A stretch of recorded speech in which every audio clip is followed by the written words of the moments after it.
আলোচনার বিষয়টা হলো present perfect continuous tense. Present perfect continuous টেন্সটা কি এবং কিভাবে বনে এটা, বা প্রেজেন্ট পারফেক্ট কন্টিনিউয়াস টেন্স কিভাবে আমরা পরিচয় করতে পারি, তো এটা নিয়ে আলোচনা। ঠিক আছে,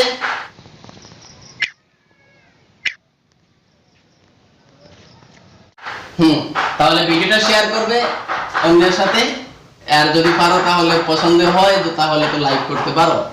তো আমার জানি প্রেজেন্ট পারফেক্ট কন্টিনিউয়াস টেন্স এখানে আছে, দেখতে পারলাম। তো প্রথমে আমার স্ট্রাকচারটা জানতে হয়। তো স্ট্রাকচারটা কি দেখি। প্রথমে আছে সাবজেক্ট, তারপরে হ্যাভ বিন, তারপরে has been. Subject plus have been has been যে কোনো একটি ব্যবহার করতে হয় সাবজেক্টের পরে। তারপরে ভার্বের সাথে আইএনজি, তারপরে সিন্স নতুবা ফর। সিন্স বা ফর থেকে যে কোনো একটা ব্যবহার করতে পারেন। তারপরে টাইমটা ঢুকিয়ে দাও এখানে, টাইম, তারপরে অবজেক্ট, তারপরে আদার্স। তো দেখা যাক এটা কি কেমনে। এইটা হলো আমার স্ট্রাকচার প্রেজেন্ট পারফেক্ট কন্টিনিউয়াস টেন্সের। সাবজেক্ট প্রথমেই, তারপরে হ্যাভ বিন নতুবা হ্যাজ বিন যে কোনো একটা ব্যবহার করি। ভার্বের সাথে মেইন ভার্বের সাথে আমার আইএনজি যুক্ত করতে হবে। তারপরে সিন্স ব্যবহার করো নতুবা ফর ব্যবহার করো, যে কোনো একটা ফর ব্যবহার করতে হবে। এটা আমাদের সময় বলবে কি ব্যবহার করতে হয়। তারপরে সময়টা কি আছে সেটা উল্লেখ করতে হয়। তারপরে অবজেক্ট, এরপরে আদার্স মানে বাদ বাকিটা যা কিছু বাকি আছে। তো প্রেজেন্ট পারফেক্ট কন্টিনিউয়াস টেন্স আমরা কিভাবে পরিচয় পাই? সাধারণত সহজ ভাষায় বুঝতে গেলে যে কাজটা আগে আরম্ভ হইয়া এখনো চলতেছে। বুঝতে পারলেন? আমি 2 ঘন্টা ধরে ক্লাস করাইতেছি, তাহলে 2 ঘন্টা ধরিয়া অনেক সময় আগ থাকি, বা এখানে আছে আমার বাংলা সেন্টেন্স যদি পরিচয় পাই তাহলে ধরিয়া বা যাবত থাকবে। ধরিয়া বা যাবত, 2 ঘন্টা যাবত বা 2 ঘন্টা ধরিয়া আমি কাজটা চালিয়ে আসিতেছি। যে কাজটি আগে আরম্ভ হইয়া এখনো চলিতেছে বোঝায়। আমি 3 বছর ধরিয়া এই স্কুলে পড়িতেছি, আগে 3 বছর আগে অ্যাডমিশন নিয়েছি না, এখনো পর্যন্ত পড়িতেছি। আমি গত সোমবার ধরিয়া জ্বরে ভুগিতেছি, গত সোমবারে জ্বরে নাগাল পাইছে আর এখনো পর্যন্ত এখনো আছে শরীরে। তারপরে এটার মিনিংটা কি? মানে অতীতে আরম্ভ হইয়া, পাস্টে আরম্ভ হইয়া বর্তমান পর্যন্ত টাচ করেছে।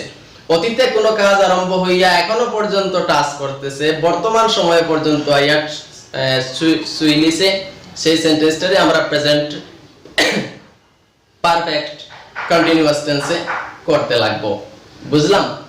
তাহলে যে কাজটি অতীতে আরম্ভ হইয়া বর্তমানে পর্যন্ত চলিতেছে সেই কাজটি মানে আমরা প্রেজেন্ট পারফেক্ট কন্টিনিউয়াস টেন্সে করতে হয়, প্রেজেন্ট পারফেক্ট কন্টিনিউয়াস টেন্সে করতে হয়। তো এখানে আমার সেন্টেন্সের সিগন্যাল থাকবে সিন্স। ইংরেজি সেন্টেন্সে সিন্স একটা সিগন্যাল থাকবে SINC, সিন্স। তারপরে নতুবা থাকবে ফর। এই দুইটা আমার কিছু পরিচয় প্রণালী। তার মানে অতীতে আরম্ভ হইয়া এখনো চলতে যদি থাকে তাহলে ধরিয়া বা যাবত শব্দটা থাকবে উল্লেখ।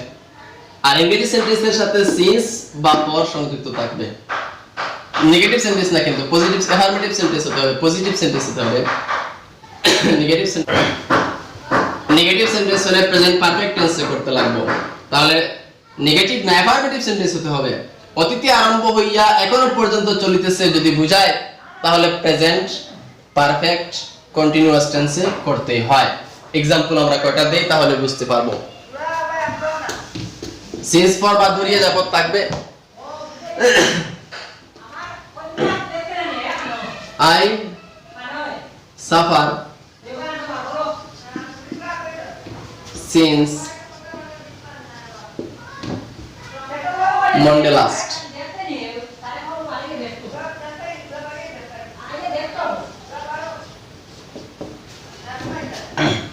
আমি গত সোমবার থেকে ভুগতেছি। I suffer since Monday last, কোনো অসুস্থতা নাকি অন্য কিছু তুমি ভুগিতেছো, গত সোমবার থেকে আমি ভুগতেছি। ও দেখো এখানে আমার সিন্স আছে সিগন্যাল, এই সিন্সে আমার সিগন্যাল আমার কাশি হয়ে গেছে। তো যাই হোক সিন্স আর ফর আছে, তো আমার প্রেজেন্ট পারফেক্ট কন্টিনিউয়াস টেন্সে করতে লাগবে। তো প্রেজেন্ট পারফেক্ট টেন্সে করতে হলে আমার হ্যাভ বিন হ্যাজ বিন আনতে লাগবে। তো আমার আই সাথে আমার হ্যাভ বিন আনি যুক্ত করি, এভাবে আছে দেখুন, আই হ্যাভ বিন, তারপরে মেইন ভার্বের সাথে আইএনজি আনতে হবে, সাফার, সাফার তো মেইন ভার্ব আছে, তার সাথে আইএনজি আনি, তারপরে সিন্স এগুলা আছে যেগুলা আছে সমান, সিন্স মন্ডে লাস্ট। ঠিক আছে, আমি 3 বছর ধরে এই স্কুলে পড়িতেছি। I read in this school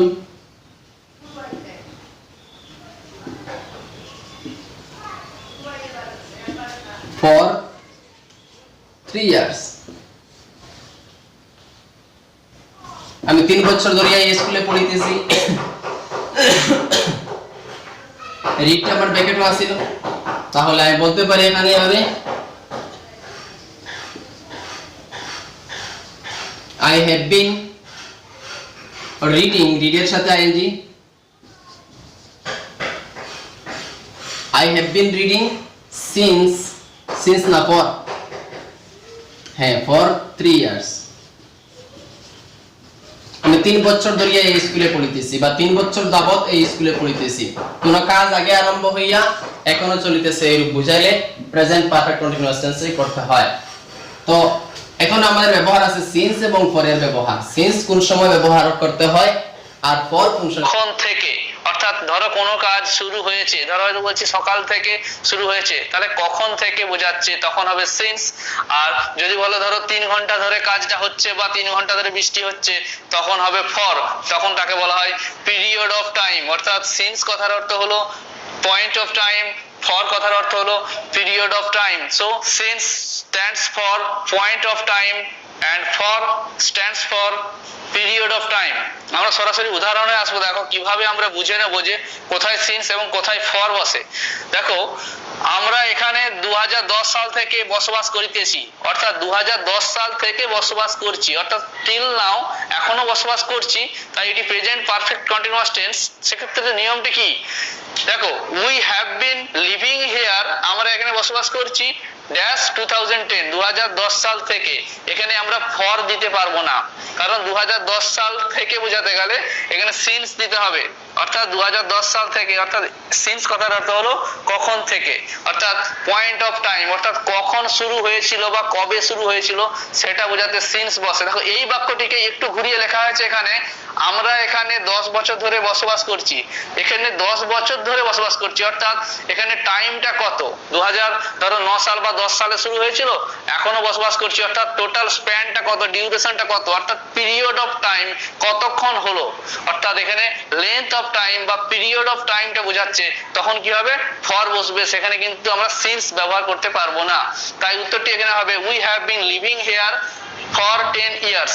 since 10 years হবে না, ফর 10 ইয়ার্স হবে, তাই উত্তরটি এখানে হবে ফর 10 ইয়ার্স, অর্থাৎ 10 বছর ধরে, অর্থাৎ এখানে পিরিয়ডটাকে বোঝানো হচ্ছে কতদিন ধরে, অর্থাৎ টোটাল ডিউরেশনটা এখানে বোঝা যাচ্ছে ক্লিয়ারলি স্পষ্ট যে কতদিন বা কতক্ষণ সময় ছিল।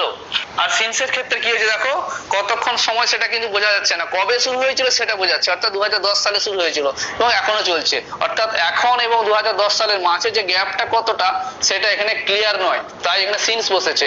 আর এখানে কি হচ্ছে টোটাল টাইমটা কত, সো দ্য স্প্যান বা ডিউরেশনটা বোঝা যাচ্ছে বলে এখানে ফর বসছে, অর্থাৎ কতক্ষণ ধরে ধরে এই কথাটা এখানে আমরা বাংলায় যদি ব্যাখ্যা করি তখন কি হবে ফর ব্যবহার হবে।